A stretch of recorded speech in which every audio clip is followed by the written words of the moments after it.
Ian Garry's surgical precision and striking is going to be the absolute difference in this fight this coming weekend against Carlos Prates. He is going to pick him apart for the better part of 25 minutes. Carlos Prates is going to gas, and I'm picking unanimous decision. The hype train of the fighting nerds is going to be derailed by the Fighting Irish in Ian Garry. And in this video, I'm going to break down exactly why I think that, exactly what I think is going to happen. Before I get into it, if you wouldn't mind, hit the like and subscribe button. Helps with the YouTube algorithm, helps grow the channel. Listen, guys. So the first thing I want to talk a little bit about is the fact that Carlos Prates talks consistently and considerably about the fact that he drinks regularly and he smokes regularly. Ian Garry, on the other hand, he is super adamant about his health and his fitness, right? Dude doesn't smoke, dude doesn't drink, he eats fairly healthy from the looks of things. And I think that could be a huge difference maker, right? This is a 25-minute fight. And if Carlos Prates can't get him out of there within the first round, maybe like early second, I have a feeling that he's going to start to get tired. Because one of the ways that Ian Garry fights, especially against some of the more powerful people, right? He's fought Jeff Neal. Jeff Neal has KO power. Carlos Prates has KO power. Even Shavkat Rakhmanov finished 8 out of his 18 wins prior to Ian Garry by knockout. And so he moves a lot. Lots of side to side, lots of back and forth, lots of circling, lots of countering, right? And having to basically chase him for 25 minutes, that's going to be exhausting. Not to mention the fact that now Ian Garry has a ton of confidence in his grappling game, right? Like, he took the back of Shavkat Rakhmanov, got pretty close to submitting him, right? And it's one of these things where, if he's going about doing this, if he implements part of the grappling game, some takedowns, all these other kind of things, he can make a situation where Carlos Prates gets tired, right? I mean, the guy smokes, a pack of cigarettes a day, and he drinks nonstop.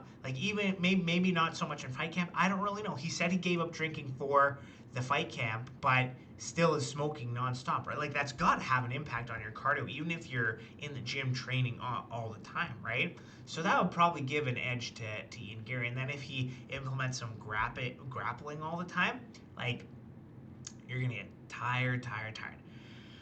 Now let's look at some of the statistics. Another advantage that I think that Ian Garry has in this entire situation, I'm going to look into it here, is strikes absorbed, right? So if we go and we look at the different stats between the guys, as far as significant strikes thrown and landed per minute, it's pretty darn close.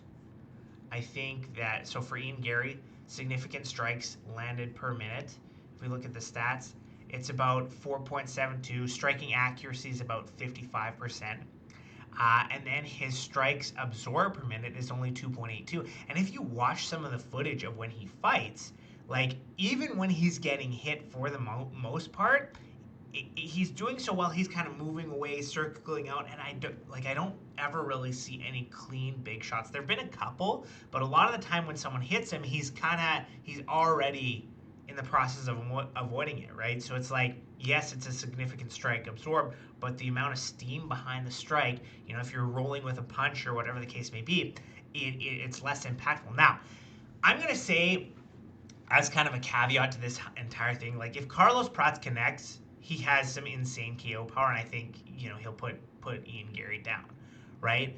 But if he can't connect a clean shot within the first round or two, I think it's going to be a long night for Carlos Prates. So if we look, significant strike defense, 52%, and then we look at the average fight time, 13 minutes and 35 seconds. Now, I think for both of them, this is their first 25-minute fight. Now, I know Prates I think it was a main event with Neil Magny, where he was supposed to go a full 25 minutes, but I think it was 2 rounds, right, where he flatlined Neil Magny.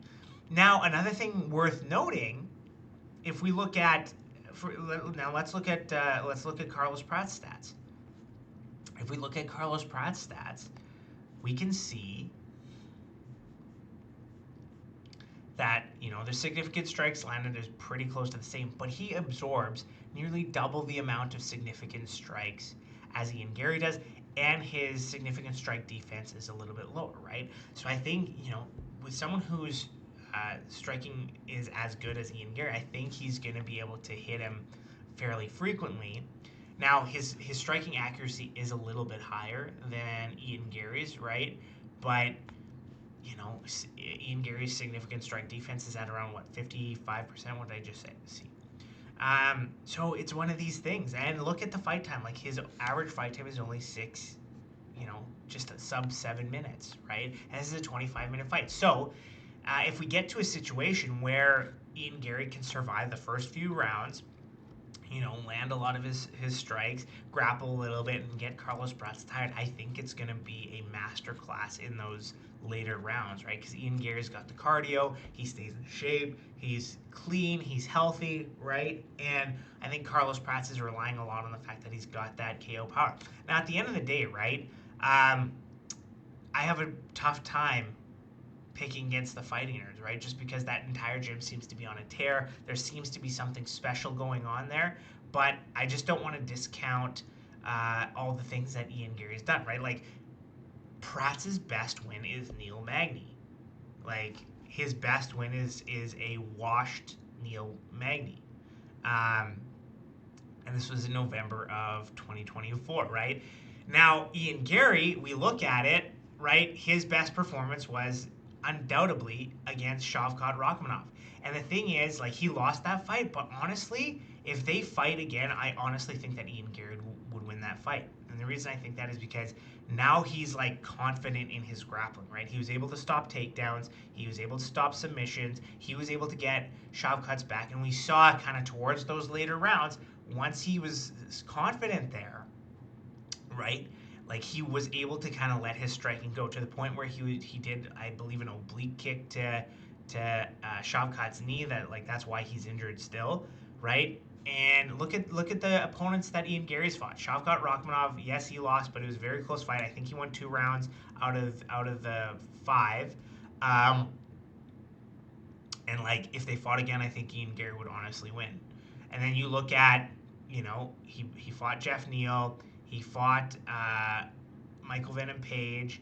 So he's had 2 higher level guys than Neil Magny. And then he had Neil Magny in August of 2023. So he's fought, like, 4 top guys. The top guy other than Bilal Muhammad in Shavkat Rakhmanov, right? And Carlos Prates' best win is only Neil Magny. So if we look at the stats, if we look at the people that they fought, if we look at Ian Garry's health, cardio, and conditioning, I just think that unless Carlos Prates can land something, crazy powerful in the first 2 rounds, there's going to be a problem, right? He's going to gas out, and we're going to see Ian Garry get his hand raised. Whether he finishes him or by decision, I'm probably thinking it's going to be a decision. But a lot of you guys out there, you're saying Ian Garry's gonna get flatlined. Maybe. It's entirely possible, but I really do think that instead of that happening, what we're gonna see is we're gonna see an Ian Garry masterclass, and the hype train of the Fighting Nerds is going to get derailed. Let me know what you guys think. Thank you for watching. We'll see you next time.